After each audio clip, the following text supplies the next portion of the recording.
বৃহস্পতিবার পাঠচক্রের অধিবেশনে আমাদের হোসলা এক্সটেন্ডেড ফ্যামিলির সকল সদস্যদের আমার উষ্ণ হার্দিক অভিনন্দন জানাই। কেন না, তারা অসীম ধৈর্য নিয়ে বসে বসে এই উপনিষদ, গীতা পাঠ এবং রামকৃষ্ণ কথামৃতগুলি মনোযোগ দিয়ে শুনেছেন এবং রামকৃষ্ণের বাণী গ্রহণ করার চেষ্টা করছেন। আমি আপনাদের কাছে আজকে একটু গুরুগম্ভীর কিছু বলবো না, শুধু আমাদের ভারত প্রেমিক বিবেকানন্দ সম্পর্কে কিছু কথা বলবো সরল সোজা ভাষায় এবং খুব কম সময় নিয়ে। আশা করি আপনারা সেটা ধৈর্য ধরে শুনবেন। জয় জয় রামকৃষ্ণ বাঞ্ছা কল্পতরু, জয় জয় ভগবান জগতের গুরু, জয় জয় গুরু মাতা জগৎ জননী, রামকৃষ্ণ ভক্তিদাত্রী চৈতন্য দায়িনী। জয় জয় রামকৃষ্ণ ইষ্ট গোষ্ঠীগণ, সবার চরণ যেন মাগে এ অধম। ওম স্থাপকায় চ ধর্মস্য সর্বধর্ম স্বরূপিণে অবতারে বরিষ্ঠায় রামকৃষ্ণায় তে নমঃ।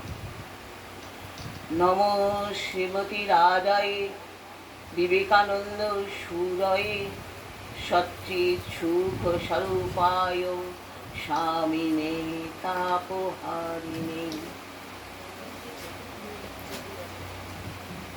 আমাদের এই এক্সটেন্ডেড ফ্যামিলির কিছু সদস্যা বারাণসী ধামে যাচ্ছে, আর সেরকম একটা প্রোগ্রাম চলছে।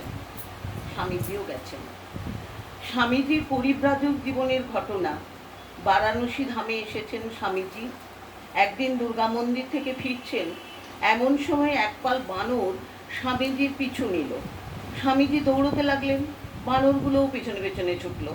এমন সময় একজন বৃদ্ধ সন্ন্যাসী স্বামীজিকে বললেন, থামো, জানোয়ারগুলোর মুখোমুখি রুখে দাঁড়াও। স্বামীজি সাহস করে ফিরে দাঁড়ালেন। বানররা প্রথমে থমকে দাঁড়ালো, তারপর ছুটে পালালো। এই ঘটনা থেকে স্বামীজি জীবনের একটা মহৎ শিক্ষা পেলেন।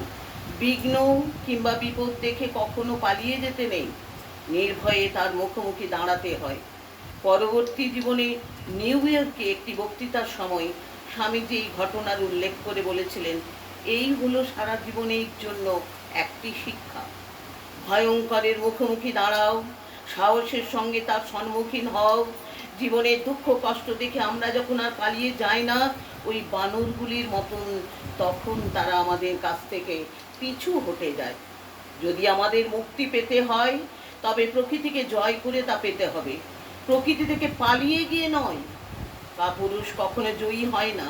যদি আমরা চাই যে ভয়, বাধা বিপত্তি এবং অজ্ঞতা আমাদের সামনে থেকে দূর হয়ে যাবে, তবে আমাদের সেগুলির বিরুদ্ধে যুদ্ধ ঘোষণা করতে হবে। স্বামীজিকে একবার একজন বলেছিলেন, সন্ন্যাসীর পক্ষে নিজের দেশের মায়া ত্যাগ করে সব দেশকে একই রকম দৃষ্টিতে দেখা উচিত।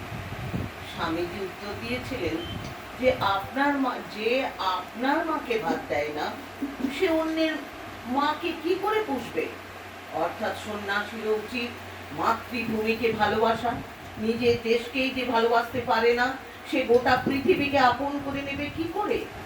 প্রথমে স্বদেশ প্রেম, স্বদেশ প্রেমের সিঁড়ি বেয়ে বিশ্বপ্রেম। 3 নম্বর, হিমালয়ের চড়াই উতরাই বেয়ে চলেছেন স্বামীজি। এক চড়াইয়ের সামনে স্বামীজি দেখলেন একটি বৃদ্ধ ক্লান্ত অবসন্ন হতাশ ভাবে দাঁড়িয়ে রয়েছেন।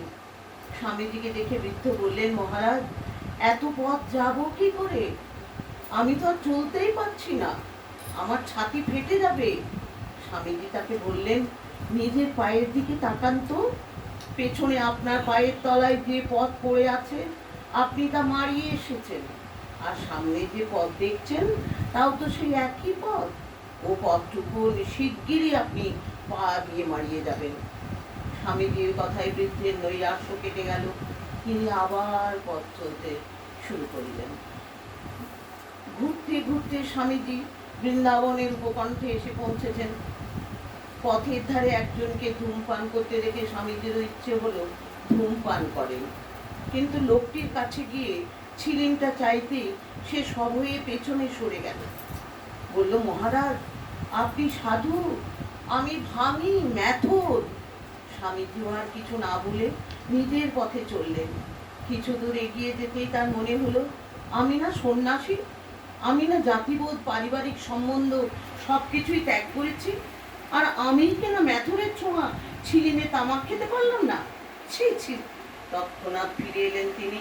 ম্যাথরটির আপত্তি সত্ত্বেও তার ছিলিমে তাকে দিয়েই তামাক সাজলেন। তারপর সেই ছিলিমে মুখ লাগিয়ে মহানন্দে ধূমপান করতে লাগলেন। স্বামীজি তখন কাশিতে আছেন। খবর পেলেন গুরু ভাই বলরাম বাবু দেহত্যাগ করেছেন। এই দুঃসংবাদ শুনে স্বামীজি অশ্রু সংবরণ করতে পারলেন না। স্বামীজিকে শোক করতে দেখে কাশীর পণ্ডিত প্রমোদা দাস মিত্র বললেন, আপনি সন্ন্যাসী হয়েও এত শোকাকুল কেন? সন্ন্যাসীর পক্ষে শোক প্রকাশ করা অনুচিত। স্বামীজি উত্তর দিলেন, বলেন কি, সন্ন্যাসী হয়েছে বলে হৃদয়টা বিসর্জন দেব? প্রকৃত সন্ন্যাসীর হৃদয় সাধারণ লোকের হৃদয়ের চেয়ে বরং আরো বেশি কোমল হওয়া উচিত। হাজার হোক আমরা মানুষ তো বটে, আর তাছাড়া তিনি যে আমার গুরু ভাই ছিলেন। যে সন্ন্যাসের হৃদয় পাষাণ করতে শিক্ষা দেয়, আমি সে সন্ন্যাস গ্রাহ্য করি না। স্বামীজি বলতেন, যে সন্ন্যাসীর মনে অপরের কল্যাণ করার ইচ্ছা নেই, সে সন্ন্যাসীই নয়। বলতেন, বহু জনহিতায় বহু জন সুখায় সন্ন্যাসীর জন্ম। পরের জন্য প্রাণ দিতে, জীবের গগন ভেদী ক্রন্দন নিবারণ করতে, বিধবার অশ্রু মোছাতে, পুত্র বিয়োগ বিধুরার প্রাণে শান্তি দান করতে, অজ্ঞ ইতর সাধারণকে জীবন সংগ্রামের উপযোগী করতে, সকলের ঐহিক ও পারমার্থিক মঙ্গল করতে এবং জ্ঞানালোক দিয়ে সকলের মধ্যে প্রসুপ্ত ব্রহ্ম সিংহকে জাগরিত করতে জগতে সন্ন্যাসীর জন্ম হয়েছে। এই আমার বিশ্ববরেণ্য ভারতপতি বিবেকানন্দ।